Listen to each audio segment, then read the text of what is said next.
The legal forms of organization. Let's look at the legal forms that we're going to discuss in this course. We'll look at sole proprietorship, partnership, corporations, that include C Corp, S Corp, nonprofits and benefit corporation, and finally, the limited liability company.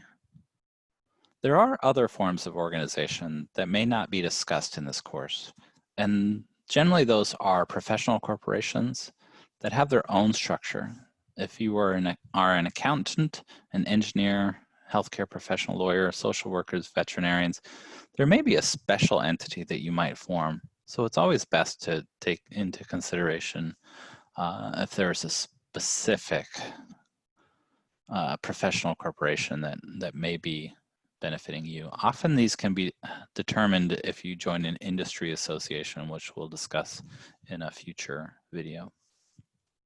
And the other form of organization is a cooperative. We will not be discussing that. But there are links in the slides if you want to link there and you can learn more about those. Percent of businesses by organization. So we have a chart here that shows the different types of businesses: a non-employer business, a small employer, and a large employer. A non-employer business does not have any employees. It only has the one owner, the entrepreneur.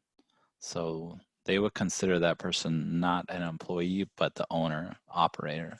So those are considered non-employer businesses.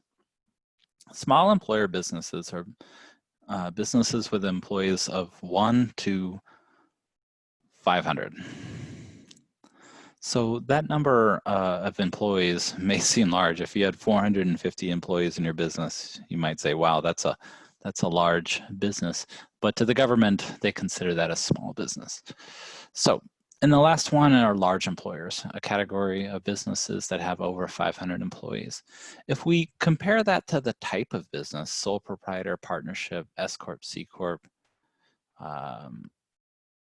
what we find here is that for non-employer businesses, 86% of non-employer businesses are set up as sole proprietors. But as soon as businesses start employing employees, that number drops to about 15% for small employee businesses and about 4.3% for large businesses. Okay, so that number dramatically goes down from 86% for non-employer businesses to about 15%. So why that change? Often because when businesses employ employees, there's a greater amount of risk. And one way to reduce that risk is for businesses to become incorporated.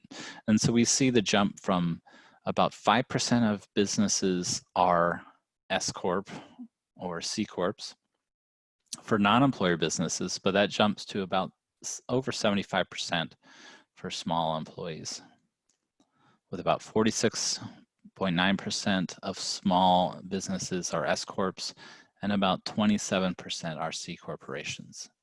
So we see this big shift when people have employees and the type of business that is formed.